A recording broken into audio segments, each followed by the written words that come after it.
اینجا استان سند، شهرستان نواخشا.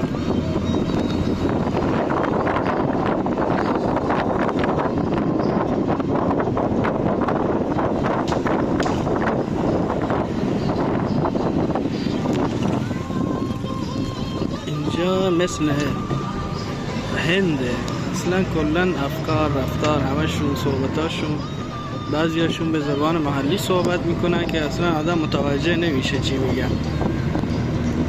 بیشتر اینجا دامداری و کشاورزی شغلشون. و منطقه شون هم بیشتر مثل همون قدیما سردار دارن، هر منطقه یه سردار دارن.